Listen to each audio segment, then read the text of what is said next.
The morning Kunar province tried to kill Riley Carson, the mountains looked almost beautiful. That is the thing nobody tells you about Afghanistan. The violence and the beauty live inside each other, pressed together so tight you cannot separate them. The peaks of the Hindu Kush caught the first gray light of a September dawn and turned it gold, and the valley below sat quiet and still, the way only a place full of hidden danger can be quiet.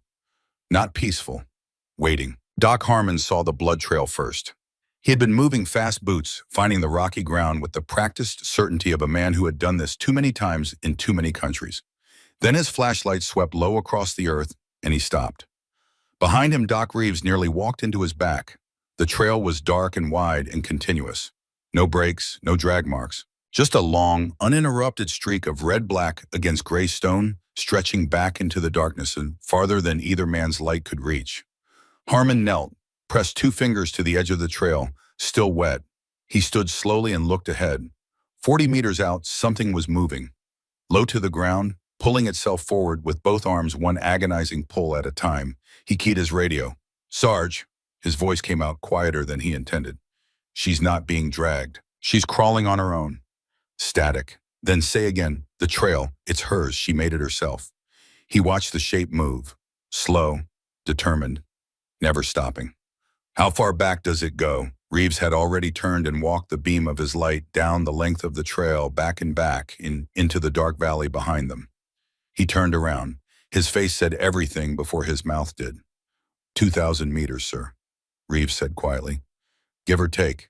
Harmon looked at the figure still pulling itself forward in the darkness ahead. Still moving, still not stopping. He did not have words for what he was looking at. He started walking faster. 31 hours earlier, Riley Carson was standing in a supply room at Forward Operating Base Blessing, trying to understand why her name was on a mission roster she had never signed up for. FOB Blessing sat in the Peach River Valley in Kunar Province, eastern Afghanistan, a rough collection of hardened structures and sandbag walls pressed against the base of mountains that looked like they had been designed specifically to make human beings feel small.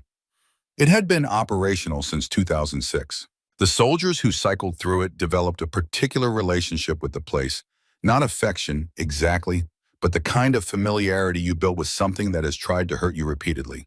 You learned its rhythms. You learned where the blind spots were. You learned not to think too hard about the mountains at night. Riley had been at Blessing for 6 weeks. Long enough to know the place. Not long enough to stop watching the tree lines. She was 26 years old, 5 feet 4 inches, 119 pounds, though nobody who saw her in her gear would have guessed that low. She carried herself in a way that added presence without adding volume. Brown hair pulled back and secured in a way that would not move in any condition. Gray eyes that were quiet and observant in a manner that some people found unsettling, because the eyes of someone that young were not supposed to look that settled. She was a Navy corpsman. Hospital corpsman, second class if you wanted the full designation. Assigned to the 2nd Battalion 327th Infantry Regiment, 101st Airborne Division, and technically not supposed to be anywhere near SEAL Team 3, Task Unit Trident, or the mission briefing she was now sitting inside of. The reason she was here was simple and on its surface unfortunate.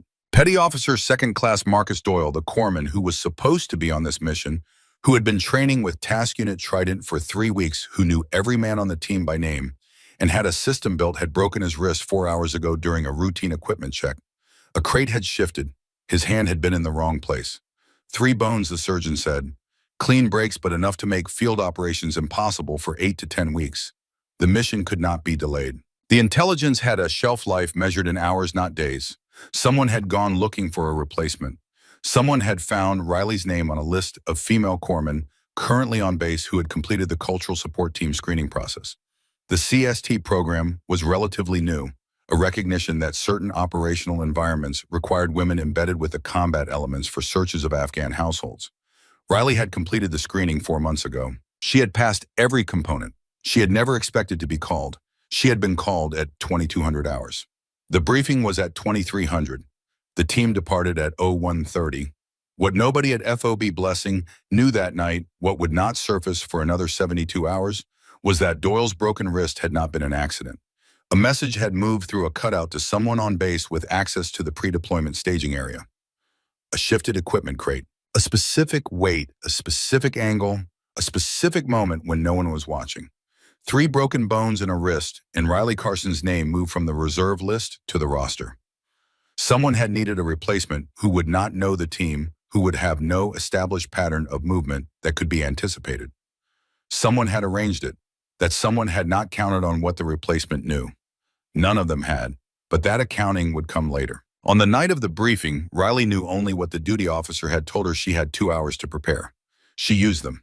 Chief Petty Officer Garrett Slade had looked at her when she walked into the briefing room, and his expression communicated a precise and complete thought without using a single word. He was 44 years old, built like something that had been carved rather than born, with a jaw that looked structural and eyes that had the specific flatness of a man who had learned not to show anything on his face in situations where showing something might get somebody killed. He had 4 combat deployments. He had buried 3 men he considered brothers. He did not like surprises, and Riley Carson was at this particular moment a surprise. He said nothing to her directly. He continued the briefing. Petty Officer First Class Stovall was less restrained. Stovall was 31, broad across the shoulders, with a manner of speaking that was not cruel but was absolutely unfiltered. He waited until Slade had finished the terrain portion before leaning toward the man next to him. Callum Wade's SEAL sniper, who had the kind of stillness in his features that suggested he heard everything and filed it away for later, and saying at a volume clearly intended to carry, "We bringing a medic or a liability?" Riley did not look up from the map she was studying. Chief Hollis, seated to her left, glanced at her sideways. He was the oldest operator in the room. 51, gray at the temples, quiet in a way that was different from Slade's quiet. Slade's quiet was controlled. Hollis's quiet was patient. There was a difference. He watched Riley not react to Stovall's comment, and something small moved behind his eyes. He said nothing. He went back to studying the terrain overlay. The mission was Operation Silent Ridgeline. The objective was reconnaissance and intelligence confirmation, a suspected Taliban command node operating out of a compound network in the mountains northeast of Blessing. The team would infiltrate on foot during the hours of darkness, establish observation positions, confirm or deny the presence of the command element, and exfiltrate before first light. 12 SEALs, 2 attached Army Rangers, 1 civilian intelligence contractor named Drummond, who would serve as the local liaison back at the FOB in Riley. Riley was there to provide medical support and to assist with any cultural support requirements. She was not there to carry a rifle. Stovall had made that particular point to Slade before the briefing concluded, suggesting her kit be limited to her medical pack and a sidearm given the weight and noise considerations of the mission profile. Slade had agreed. Riley had said nothing. She had, however, noted the exact location of every additional weapon on the vehicle that drove them to the insertion point. She noted it the way a person notes where the exits are in an unfamiliar building. Reflex, not planning, just awareness. Sergeant Pemberton, one of the Rangers attached to the element, had looked at her hands when she picked up her medical pack to move out. He was 28, solid, with the permanently sunburned complexion of someone who spent too much time at altitude. He made his assessment quickly and without malice. "You good to carry that if we move fast?" he asked. "Yes," Riley said, "because if it slows us down, it won't." Pemberton looked at her for another second, then nodded and moved out. Riley settled the pack across her shoulders, adjusted the straps with 2 practice movements, and followed. They moved for 3 hours before the mountains gave her anything to do. The infiltration route took them northeast, climbing through terrain that punished the legs and the lungs in equal measure. The path was narrow and dark, the team moving in a loose column with night vision binoculars turning the world into shades of green. No talking, hand signals, and pre-established radio protocols only. The kind of silence that becomes its own kind of noise after a while, filling your head with every sound the valley makes, the wind across stone, the distant sound of water, the soft percussion of boots on rocky ground. Riley moved in the middle of the column. She was not the slowest. She was not the fastest. She maintained her interval with a consistency that nobody commented on because there was nothing to comment on. She watched the terrain the way her father had taught her to watch, it not looking at any one thing, but letting the whole picture come to her the way you have to look at stars, sometimes slightly to the side of what you want to see, to let your peripheral vision do the work. She noticed things. She noticed the way Pemberton was moving. There was something in his gait that was not right, a slight heaviness in the left leg that was not there when they had started out, the kind of thing that builds slowly and announces itself only after the damage is already compounding. She watched him for 40 minutes before she was certain enough to act. She keyed her radio on the team medical channel, not the main net, kept her voice at the level of breathing. "Pemberton, drop back 30 feet. A pause. "Say again. 30 feet. Off the main trail. Now, he hesitated. She could see it in his shoulders. Then he stepped aside and let the man behind him pass, drifting back until he was beside her. She did not stop walking. She moved alongside him, watching his face, watching the way he was distributing his weight. "How long has your left leg been heavy?" she asked. "It's fine." "It's not." Her voice was neutral, not challenging, informational. "Right arm or left arm, does your urine look normal?" Something shifted in his expression. "Little dark," he admitted. "Since when?" "Yesterday afternoon, maybe." She pulled a small bottle from the side pocket of her pack without breaking stride, handed it to him. "Drink all of that right now, both of these when you've finished." She pressed 2 tablets into his palm. "When we stop, I need your blood pressure and your temperature." "What is it?" "Your muscles are breaking down faster than your kidneys are clearing it. Rhabdomyolysis. Early stage, or you'd already be down." She looked at him steadily. "Drink the water." He drank it. They walked another 100 meters before he said quietly, "How'd you spot that?" "I've been watching you for 40 minutes. The gait change is subtle. You didn't notice it yourself." "I didn't. Most people don't. That's the problem." She moved back to her position in the column. Ahead of her, she could see Hollis slightly adjust his angle to look back at her just for a moment, just long enough to register what he had witnessed before facing forward again. 20 minutes later, at a scheduled rest halt, Slade came back to check the team. He found Pemberton sitting with Riley, who had a small blood pressure cuff on his arm and was noting a reading on her palm with a pen. Slade looked at the reading, looked at Riley. "He's stable," she said. "He needs to stay hydrated, and we need to watch his output. If he starts showing neurological signs, he needs to come off the mission." Slade looked at Pemberton. "You good to continue?" "Yes, sir," Pemberton said. She caught it early. Slade held Riley's gaze for a moment longer than was strictly necessary. Not warmly, but differently than before. He nodded once and moved back up the column. From 4 meters up the line, Stovall watched the exchange. He said nothing. His jaw moved slightly, the way a jaw moves when a person is reassessing something they were fairly certain about. They were 90 minutes from the objective when Riley noticed the wind. It was a small thing, a shift. The kind of change in air movement that most people don't have a name for, that registers only as a vague sense that something has altered without being able to say what. She had spent enough days on open ground as a child to read it almost without thinking. The way the valley funneled air, the way the rock formations on the eastern ridge created a channeling effect, the way the temperature drop of early morning would interact with the terrain to produce specific movement patterns at specific altitudes. She was not thinking about shooting. She was thinking about sound and smell, and the way those things moved in conditions like this. But the part of her that had been asleep for years heard something in the data she was processing, and her mouth moved before she could decide whether it was appropriate. "The ridgeline is pushing northeast now," she said to no one in particular, to the general space around her. "If there are observation posts up on the eastern face, our thermal signatures would be moving away from them rather than toward. Better approach angle would be from the secondary drainage, not the main track." Silence. She felt it immediately, felt the quality of the silence, what it meant, what she had just revealed without intending to. She stopped talking. Callum Way, 3 meters to her right, had not stopped moving. But his head had turned a few degrees in her direction, and in the green light of the night vision, she could see his eyes had found her. Not suspiciously, with the calm attention of a man filing a data point he expects to be useful later. She said nothing more. Hollis, walking directly behind her, fell into step at her shoulder for a moment. He did not speak, but when he pulled back to his original position, his hand briefly contacted her shoulder. The lightest possible touch. A communication that contained only one word. Noted. Riley kept walking, kept her eyes on the terrain ahead, kept her face where she had learned to keep it, in the particular stillness that was not absence but management. 10 meters ahead, Stovall caught the exchange. He glanced back at her, once his expression carrying something she recognized, a question he was not asking yet, a category he was beginning to reconsider. The column continued northeast. The mountains continued to be beautiful and indifferent. Riley Carson walked in the middle of it, carrying what she carried, keeping what she kept.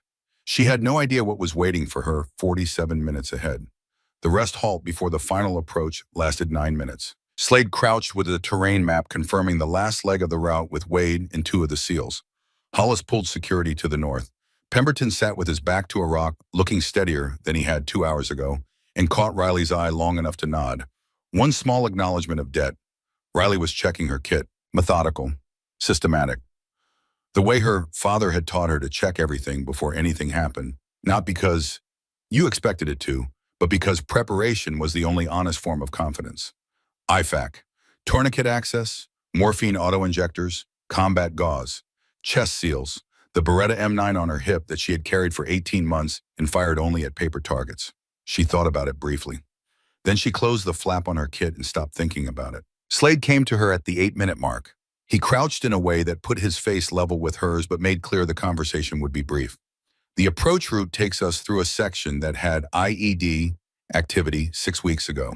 EOD swept it 2 weeks back. Should be clear, but should be and is are different things. Understood. You stay in the middle of the column. You don't deviate from the path of the man in front of you. One step to either side and you take it back immediately. Understood. He studied her face for a moment, not looking for reassurance, looking for the thing behind her eyes that had made a comment about thermal signatures and then shut down like a door closing. He did not find it because she did not let him. You did right with Pemberton, he said. He's a good soldier. He would have pushed through it and gone down at the worst possible moment. Yeah, Slade stood. Stay tight. He moved back to the front of the column. Riley let out a breath so small it barely counted as a breath. She reset her pack, adjusted the straps, and looked up at the mountains that were beginning in the east to show the very first reluctant suggestion of gray. It was 0447 when the column moved out for the final approach. Riley was fourth in the line. The path narrowed as they moved into the final drainage. Rock walls rose on both sides, pushing the column closer together, the kind of terrain that made experienced soldiers quieter and more watchful. When the ground channels you, you pay attention. They had been moving for 6 minutes when Riley registered something.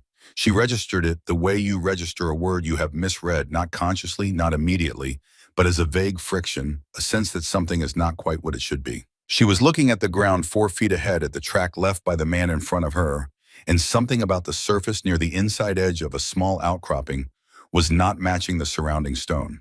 Not in color, in texture, in the way the disturbed material around it had settled. Her foot was mid-stride. The thought arrived in the time it took for her boot to continue moving forward.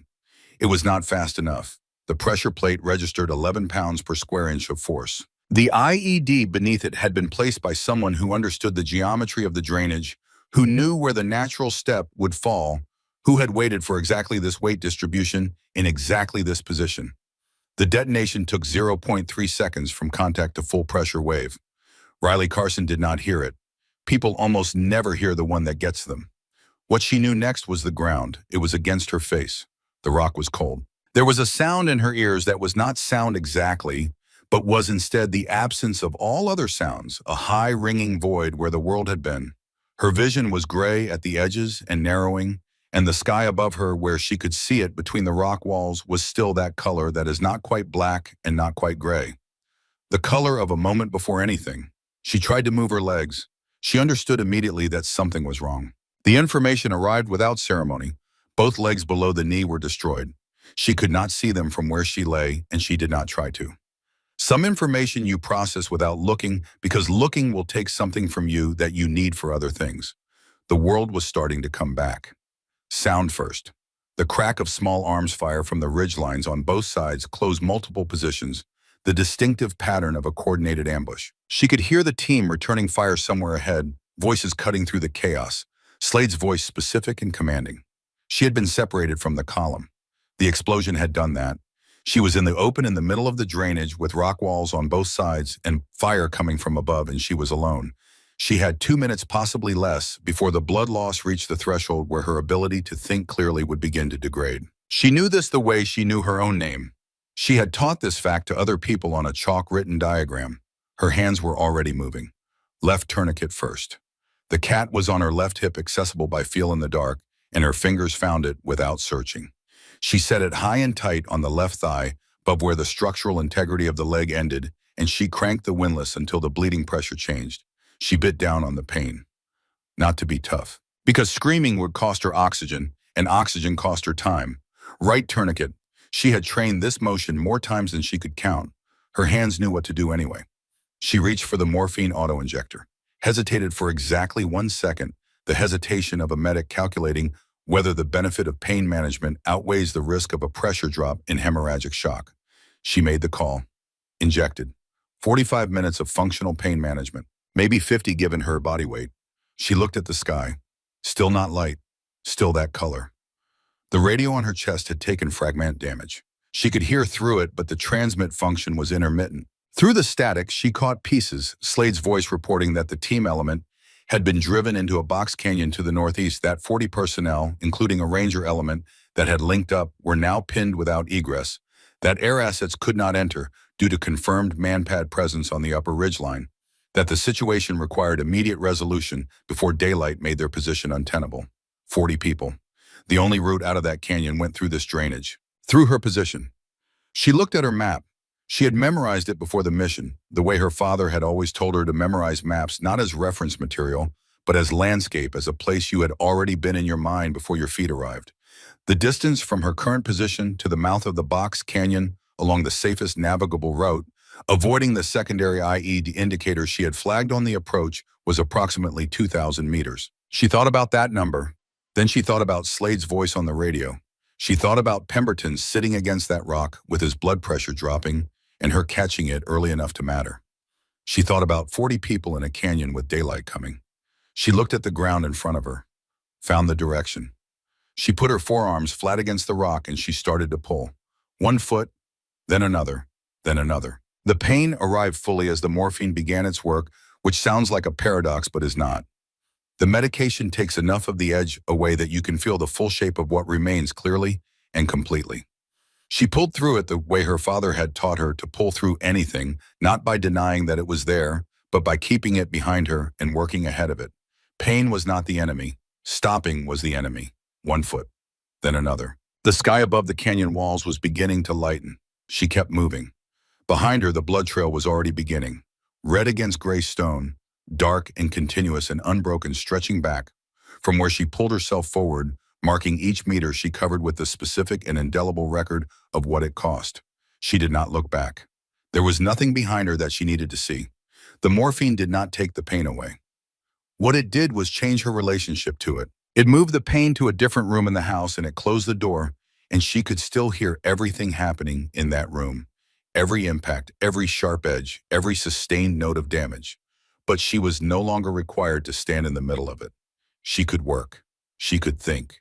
She could put her forearms against the rock and pull herself forward because the thing that needed doing had not changed simply because her body was not cooperating. She understood this clinically. She had explained it to patients. She had never experienced it from this side of the explanation. She had covered approximately 200 meters. She knew this because she was counting her pulls. Every time her right forearm hit the ground and she dragged her body forward, she was covering roughly 40 centimeters. She was counting in sets of 25, which was 100 pulls, which was approximately 40 meters, which gave her a number she could track against the map she carried in her head. The map said she had 1,800 meters remaining. She did not look at that number directly. She looked at the next 25 pulls. Her father had told her this. He had not told it to her about crawling injured across an Afghan valley in the dark. He had told it to her about a mountain in Montana when she was 12 years old, when she had made the mistake of stopping on a steep section and looking up at how much remained, and the distance had made something go hollow in her chest. He had been 4 steps ahead of her, and he had turned around without her saying a word because he always knew, and he had come back down to her level and crouched in front of her on the slope. "Don't look at the top," he said. His voice was the kind of quiet that carried perfectly in open air. "The top doesn't exist yet. Look at the next step." She was 12. She wanted to argue. She was also smart enough to know when Daniel Carson was telling her something worth keeping. She looked at the next step. They reached the summit 40 minutes later. She was pulling herself across the floor of a valley in Afghanistan 14 years after that afternoon, and she was looking at the next pull, and the memory of his voice was so specific and so complete that it occupied the same mental space as a physical presence, the way a strong memory can be almost tactile, almost real enough to reach. Daniel Carson, Master Sergeant, United States Marine Corps, Force Reconnaissance, 1st Reconnaissance Battalion. 21 years of service across 3 combat deployments before the 4th one that did not bring him home. He had been 46 years old when the vehicle he was riding in struck a roadside bomb outside Fallujah in the spring of 2008. Riley had been 22 at the time, finishing her 2nd year of pre-nursing coursework at the University of Montana, working 2 jobs, sending part of every paycheck home to her mother because the bills had a way of multiplying faster than the paychecks did. She had gotten the call on a Tuesday morning. She had been standing in the parking lot of a grocery store. She remembered the specific quality of the light. She had not cried immediately. That was the thing she remembered most clearly. Not the grief itself, but the delay in it, the strange efficiency with which she had continued through the next hours, making phone calls, booking a flight home, telling her supervisor she would need time. The grief had arrived 3 days later, suddenly and completely, while she was standing in her father's workshop in the garage of the house in Helena touching his tools. And it had been large enough that she had sat down on the concrete floor and stayed there for a long time. His letter had been with the personal effects they returned. He had written it before the deployment, as he apparently wrote a letter before every deployment. She had not known this until her mother handed it to her. The envelope had her name on the front in his handwriting, which was precise and deliberate, the way all of him had been precise and deliberate. She had read it so many times that certain phrases had become permanent, installed in a part of her memory that did not degrade. The part she thought about most was near the end. He had written, "Your hands can save people. I have watched you understand things about medicine that doctors twice your age have not figured out yet. There is something in how you see a person, how you know where the damage is before anyone tells you. Do not ever let anyone tell you that being the one who heals instead of the one who fights is somehow less. It is not less. It is the harder thing. It takes more from you and it asks you to keep giving. I am more proud of what you are becoming than I have words to say." Then below that, in a slightly different pen, like it had been added later, "If there ever comes a time when healing is not enough, you will know. And you will do what needs doing. I trust you." She pulled herself through another 25 before she registered the sound. Voices. She stopped moving. Stopped completely. Pressed herself lower against the rock, which she had not fully believed was possible, but the body has a capacity to flatten itself when the survival instinct speaks that overrides most physical limitations. 3 men, northeast, angling toward her from the ridge bordering the right side of the drainage. She could not see them yet, but she could hear the pattern of their movement. 2, sometimes 3 sets of boots on loose stone, the specific acoustic signature of people descending a slope in the dark. Taliban patrol, sweeping the drainage, looking for her. She moved her right hand to the Beretta on her hip and stopped with her fingers on the grip. If she fired, the sound would carry to every position in the valley. She released the grip, moved her hand flat against the stone. They came into visual range as the light was strengthening. 3 men in dark clothing, moving carefully down the slope, armed, sweeping their lights at ground level. Looking for the blood trail. The blood trail she had been leaving for 200 meters. The gap between the end of the blood trail and her current position was approximately 3 meters of harder stone where the bleeding had thinned. They moved their lights slowly across the ground. She controlled her breathing. 4 counts in. Hold. 7 counts. 8 counts out. She had learned this from a shooting coach. She had never told anyone about a retired Marine gunnery sergeant who ran a range outside Missoula and who had taken her on as an informal student when she was 16 because her father had called in a favor. She had learned the breathing for rifle work. She used it now for staying alive. The light from one of the flashlights swept within 6 feet of her position. She did not move. She was not breathing. The light moved on. 40 seconds later, the voices moved away. She heard them work their way back up the slope, their footsteps diminishing into the general sounds of the valley. She let the breath out. She put her forearms against the rock. She started pulling again. 3 kilometers away on a ridgeline that gave him sight lines into 3 separate valleys, Callum Wade was watching through the night force scope of his M40A3 and building a picture he did not like. Wade operated in a specific kind of cognitive space when he was working. Everything irrelevant receded. Everything relevant expanded to fill the available attention. He did not experience emotion during this process in any conventional sense. The emotion was present but filed away for later, the way a surgeon's discomfort with a difficult procedure is real but does not interfere with the cutting. He had been doing this for 9 years. What he was watching was making it harder than usual to maintain that separation. The Taliban element in the valley was not behaving the way an ambush element normally behaves after a successful IED strike. An ambush element strikes, impresses, maximizing the advantage of chaos and disorientation. This element had struck hard and then held. They had driven Slade's element into the canyon and sent a patrol into the drainage, but the patrol was searching, not pressing. They were looking for something specific.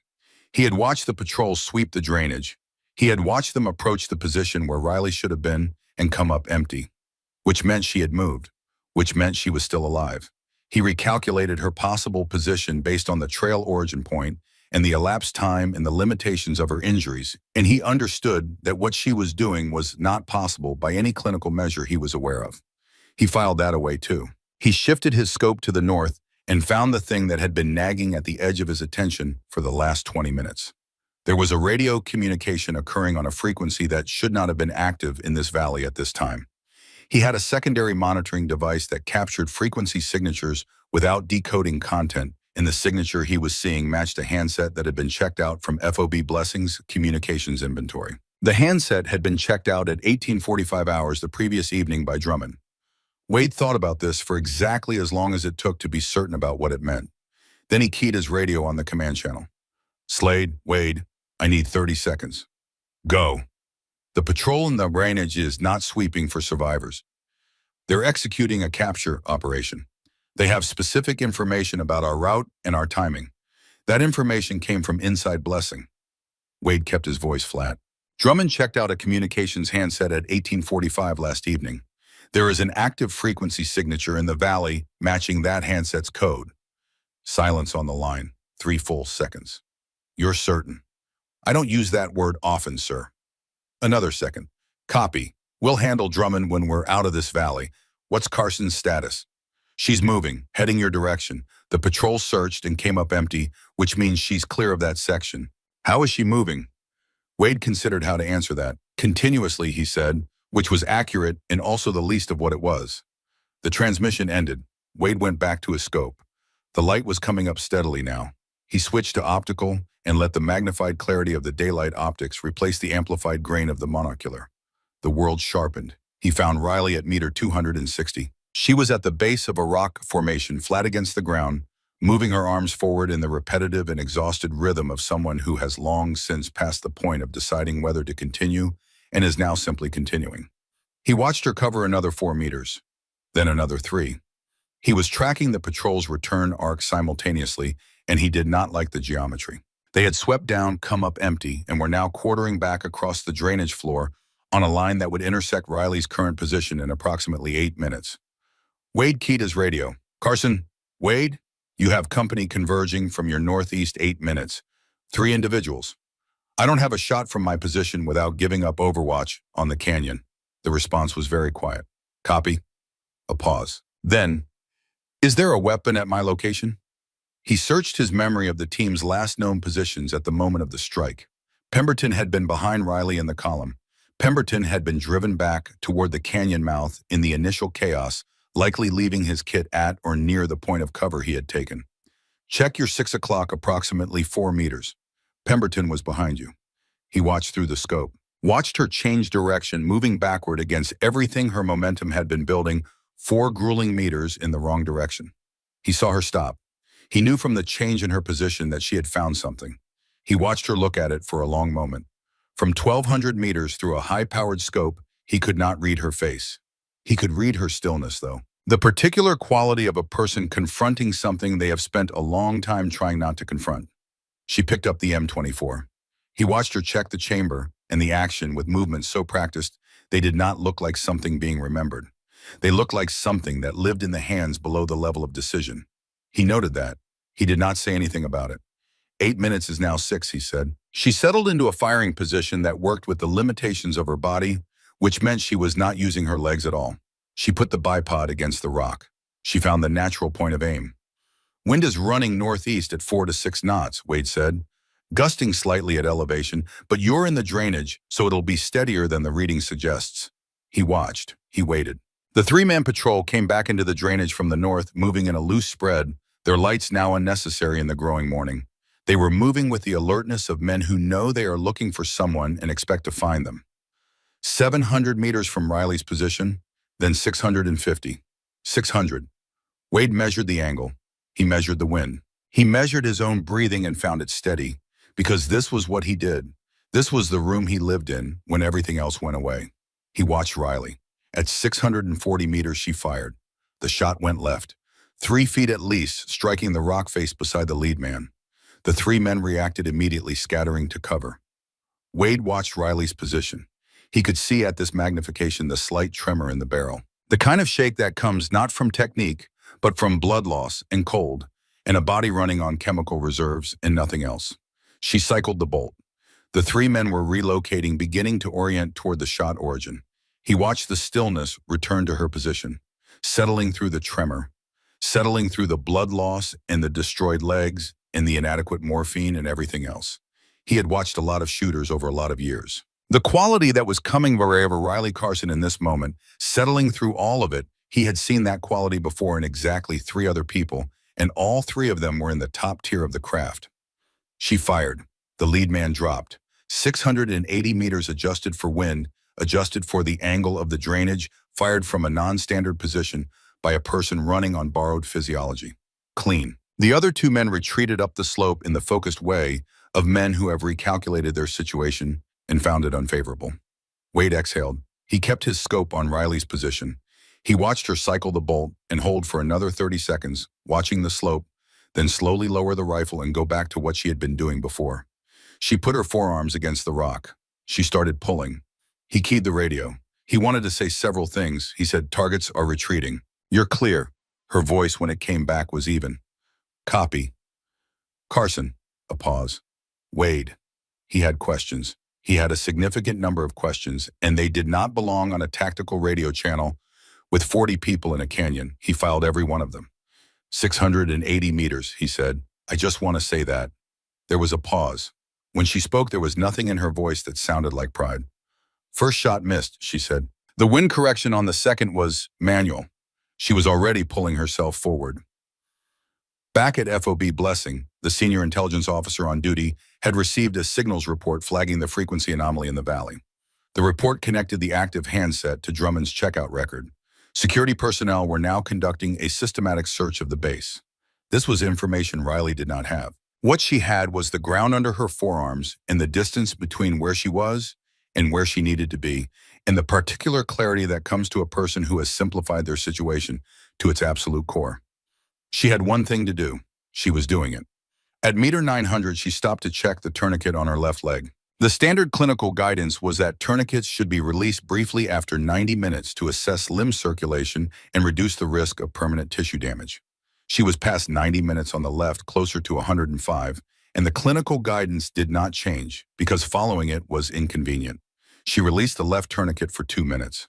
She counted the seconds. She controlled her breathing and she watched the bleeding, and she felt what the change in circulation did to her body's overall resource consumption, and she made the call at 117 seconds because the data was sufficient. She reapplied.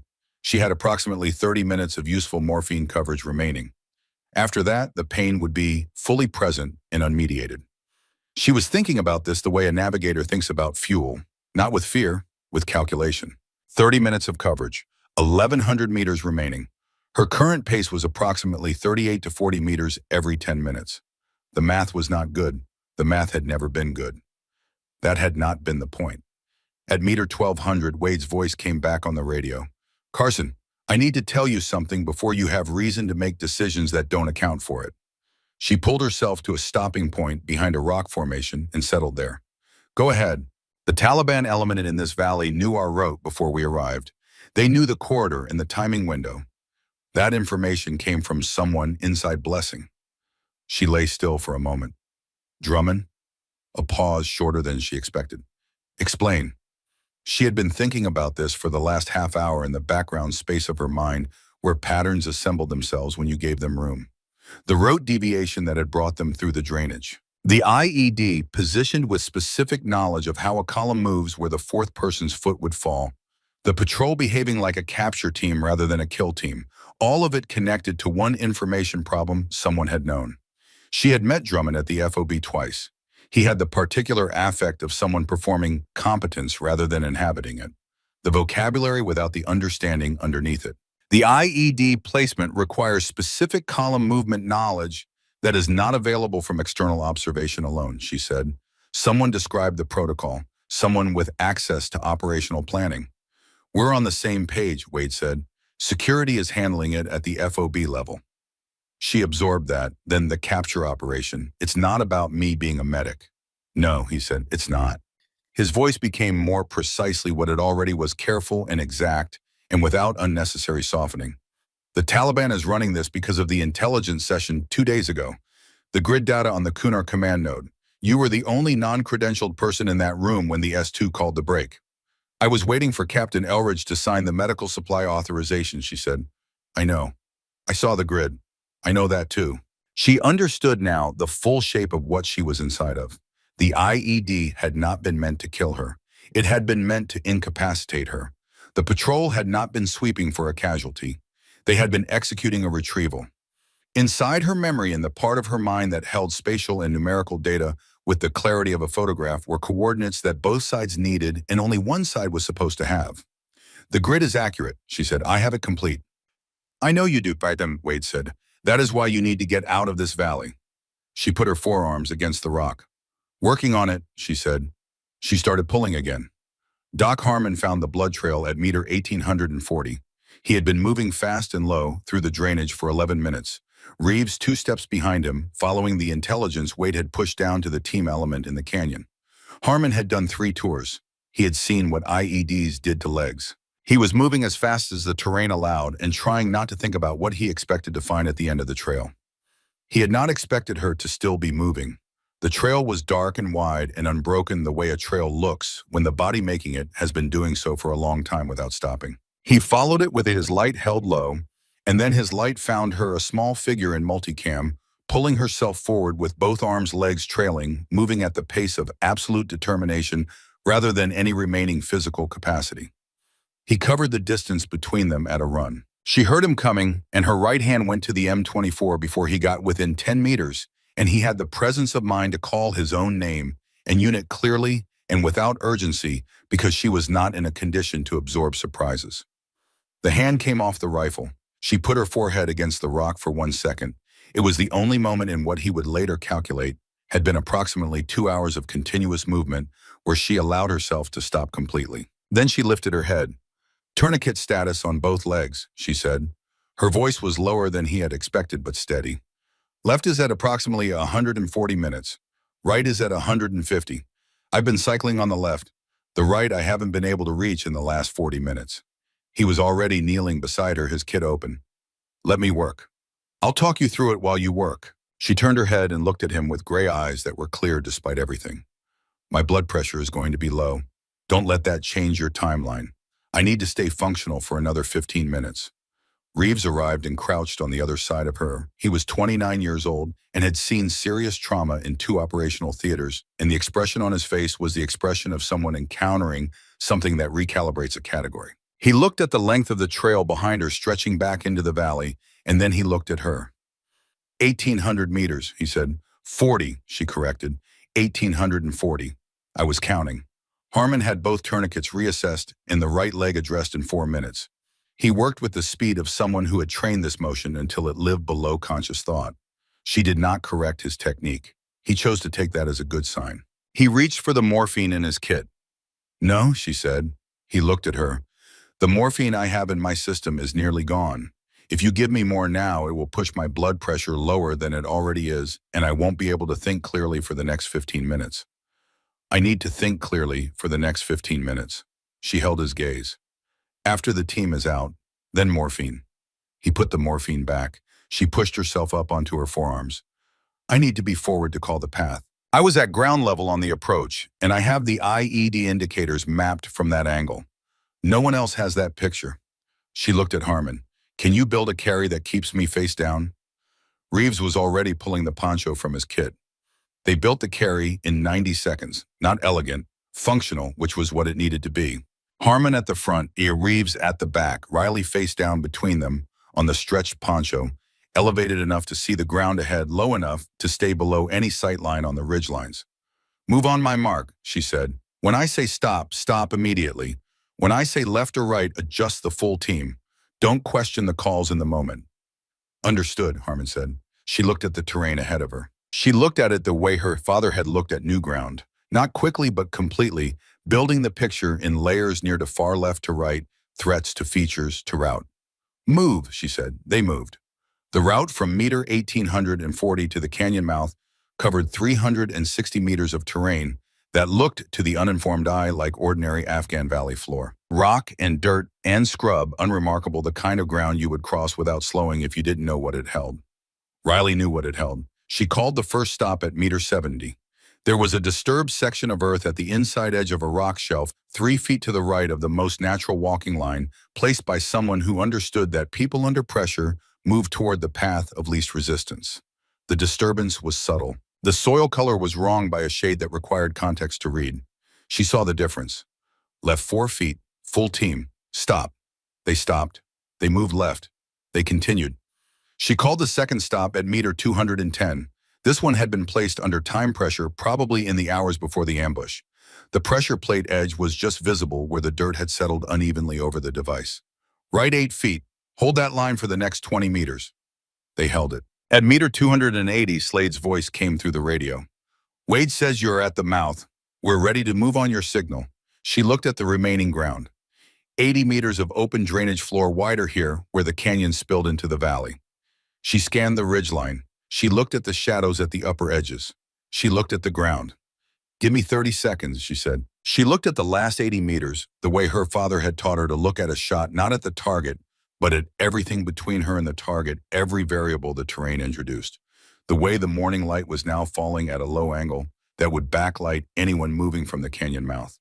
The way the eastern ridgeline had an overhang at the 200-meter mark that provided the only real covered firing position. Wade was already there. She knew this because Wade was the kind of person who would be already there. She keyed the radio. Wade, the overhang at 200 meters on the eastern ridge covered 2 seconds. Covered. Move, she told Slade. 20 abreast as wide as the terrain allows.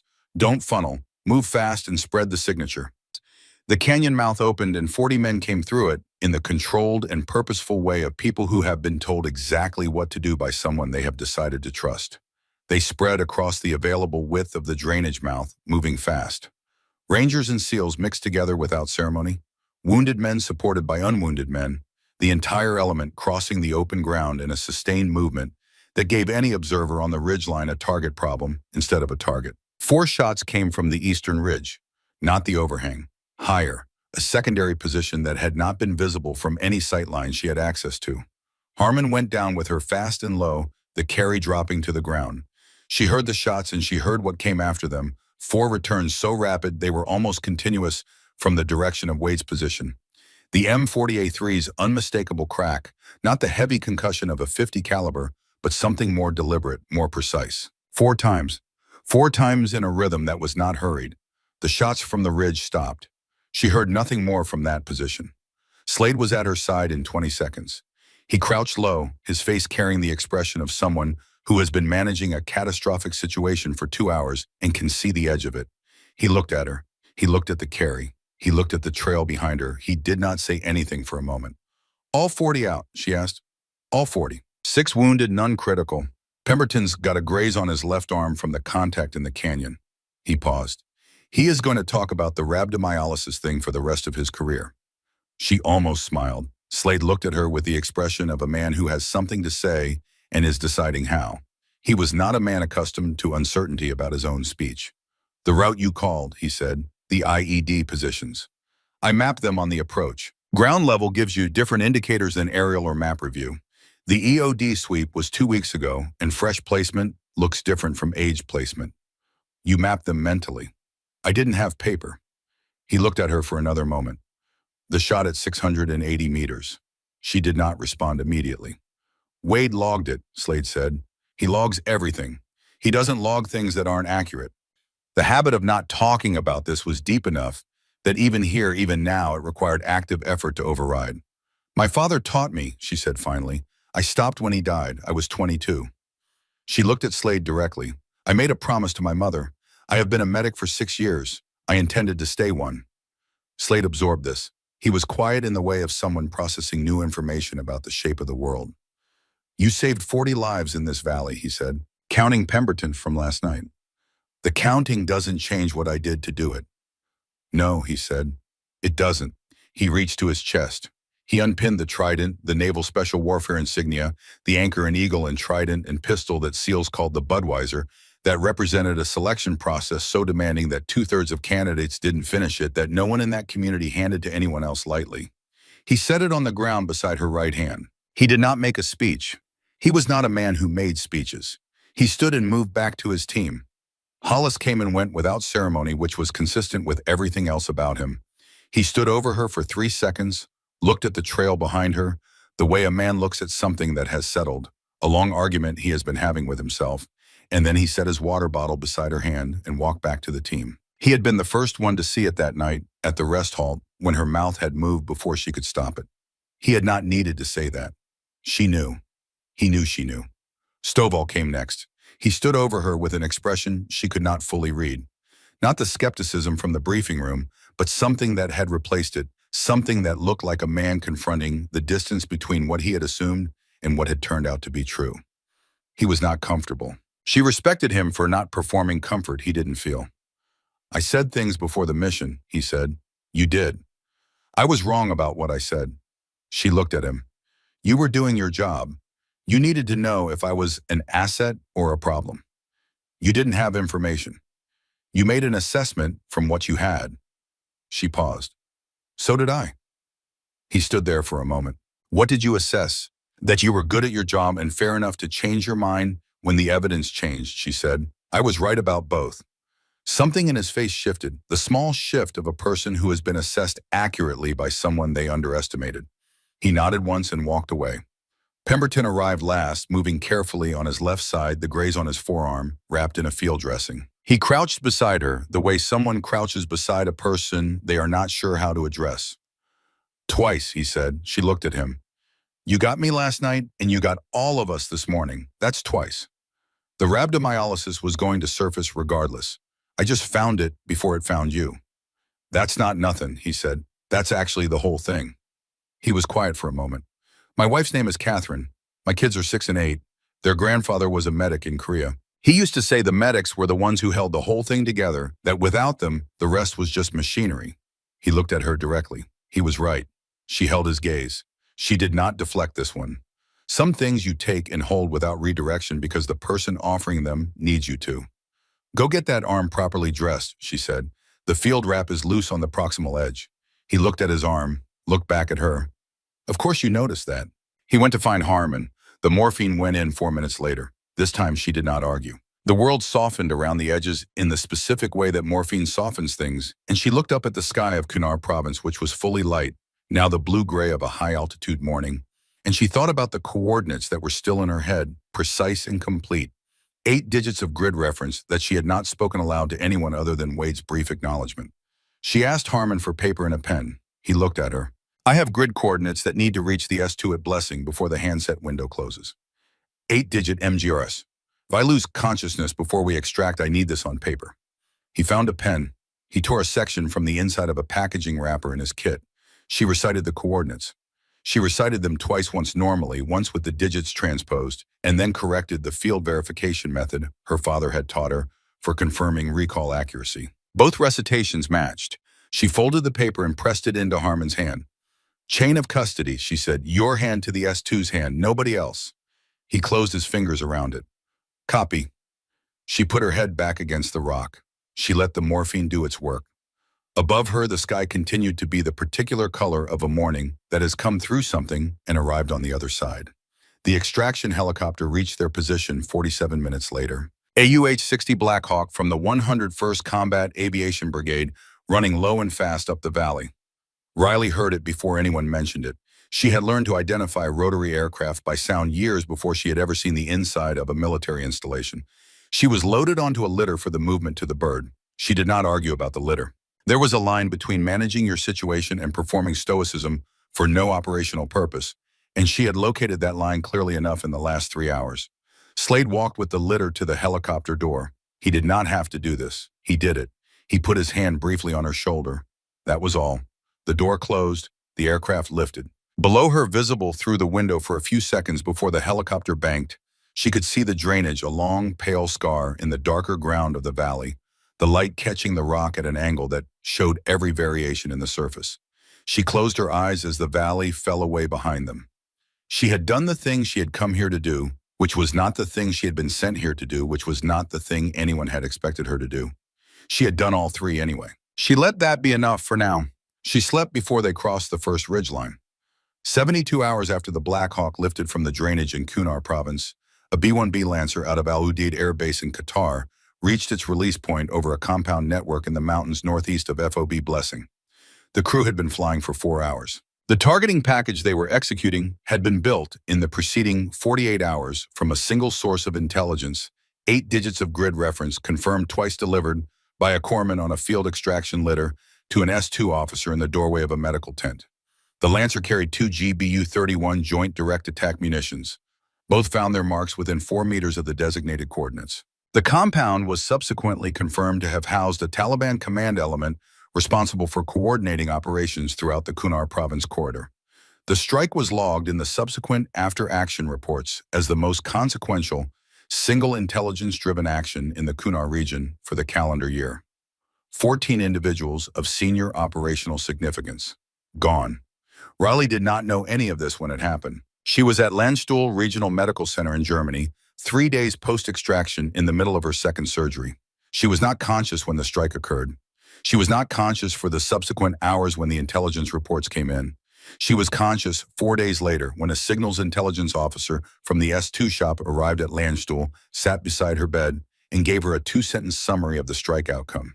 He stated the facts, thanked her, and left. She lay with that information for a long time. The investigation into Drummond had concluded by then. What emerged did not look like the picture she had initially held in her mind. Drummond had not sold the road information because he was built from the kind of material that chooses betrayal casually.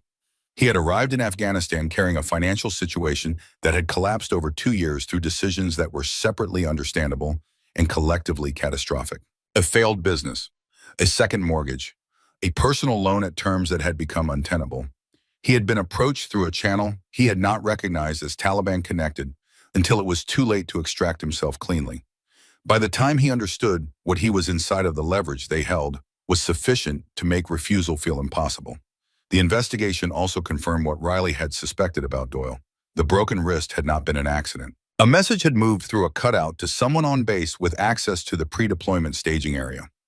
A shifted equipment crate, a specific weight, a specific angle, a specific moment when no one was watching. 3 broken bones and Riley Carson's name moved from the reserve list to the roster. Drummond had needed a replacement who would not know the team. He had not counted on what the replacement knew. None of them had. This did not make what Drummond did defensible. 40 people had come very close to dying in a canyon because of information he had provided, and 1 person had destroyed her legs covering the ground his information had created. The math of that was not changed by his circumstances. But when Riley thought about Drummond, and she did think about him more than she expected to, she thought about the specific shape of being trapped. About the way that choices made under pressure compound until a person is looking at a situation they did not design and cannot see a way through. She did not forgive this. She was not sure forgiveness was hers to offer. But she understood it in the way you understand something that has its own internal logic even when the outcome is wrong. This was part of what her father had tried to put into words at the end of his letter.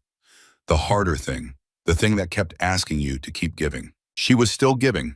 The right leg was going to require a 3rd surgery. The left leg below the knee was not a leg anymore. She had been told this with clinical precision by a surgeon at Landstuhl who had the quality of directness she respected. Most people need a moment, he said after telling her. I knew the day it happened, she said. I assessed it myself in the drainage. I kept the tourniquet on because the alternative was losing the blood volume, and losing the blood volume meant not reaching the canyon. The surgeon was quiet for a moment. The right leg, he said. That's a different story. We can give you that one back. I know, she said. I felt the difference in the acute phase. He studied her for a moment with the expression of a person recalibrating a category. You assessed all of this while it was happening. I'm a medic, she said. It's what I do.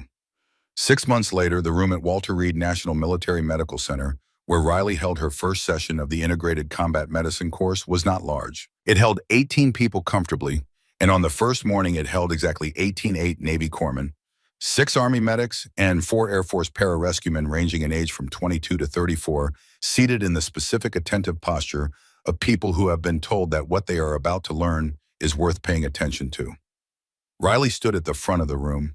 She stood straight. She had relearned straight standing over 4 months with a physical therapist named Carver, who did not accept approximations, and who treated complaints about difficulty with the professional indifference of someone who knows that indifference is a more effective treatment than sympathy.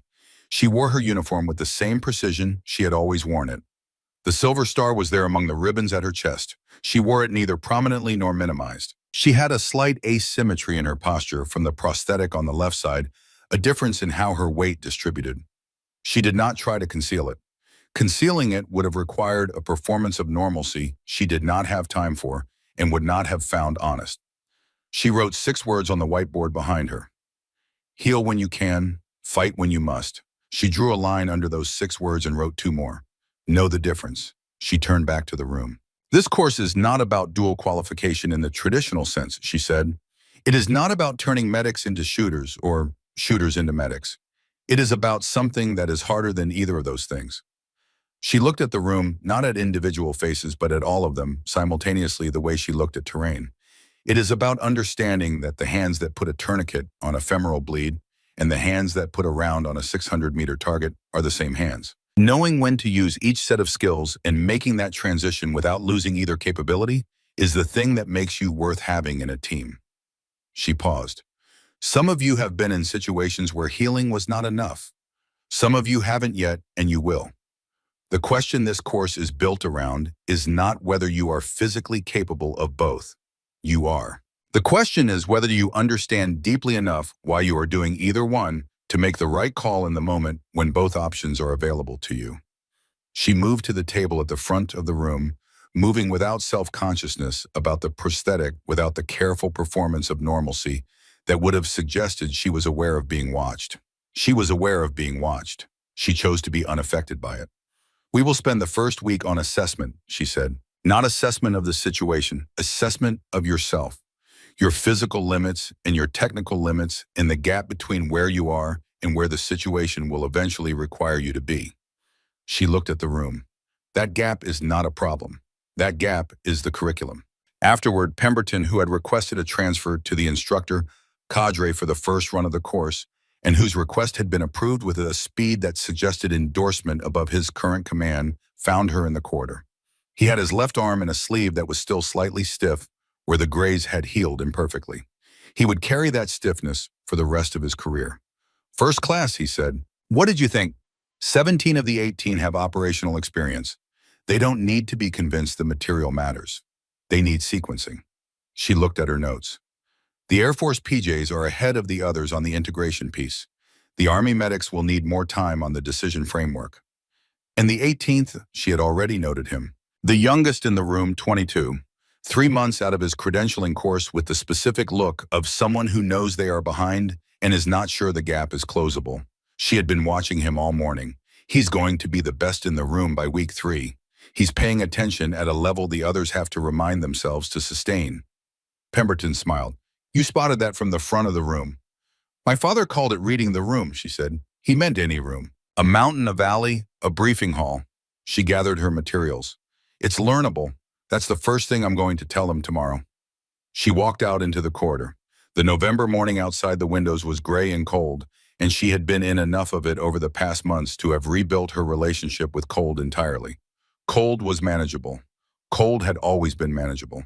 Montana had established that very early. She found a quiet space near the end of the corridor, where the window looked out over the grounds, and she stood there for a moment with her coffee and took her phone from her pocket.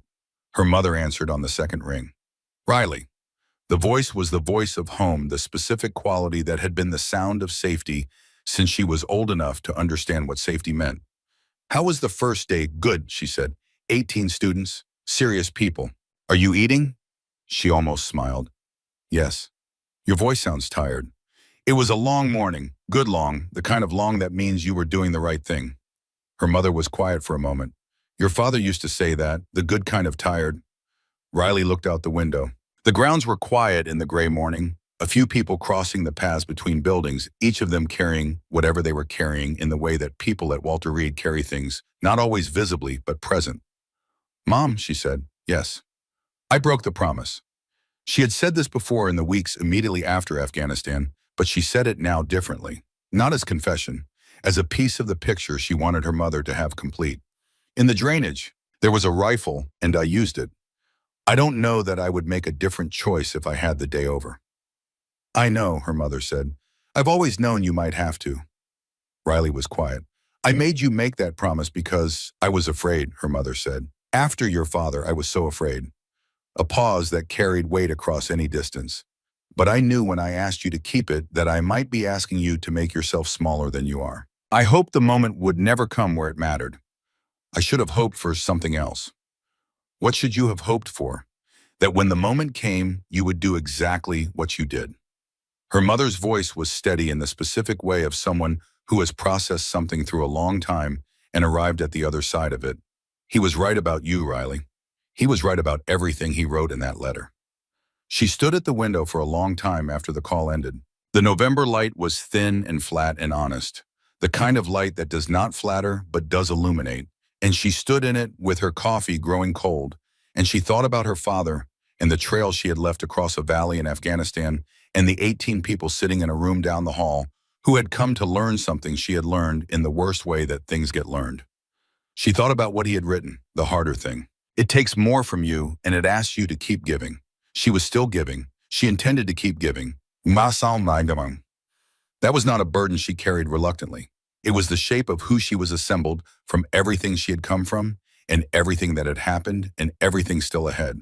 You did not apologize for the shape of yourself when the shape had proven under the specific pressures of a September morning in Kunar province to be exactly what was required. She put her phone in her pocket. She finished the cold coffee without complaint. She turned from the window.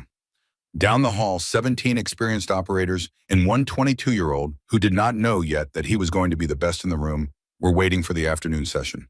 3 months after the first class graduated, the Veterans Administration formally requested expansion of the integrated combat medicine curriculum to training centers in 4 states. The program's framework, developed from Riley's notes and Pemberton's operational input, became the foundation of a new approach to combined field qualification that the Army, Navy, and Marine Corps were each independently reviewing.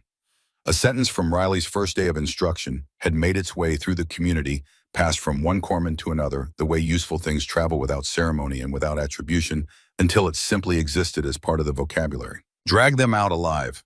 Nobody remembered exactly who said it first. Nobody needed to. 6 months after that, a briefing folder landed on Riley's desk at Walter Reed with a timestamp of 0800 the following morning. She looked at the cover sheet. She looked at the operational area designation. She looked at the date. She thought about a morning in Kunar province.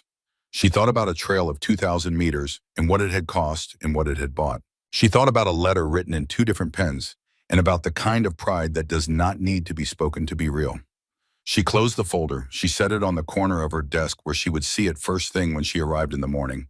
She put on her coat and she walked out into the November evening, straight-backed and unhurried, carrying what she carried, keeping nothing back that the situation required her to give. The hallway was quiet behind her. Her footsteps were steady. She had work to do.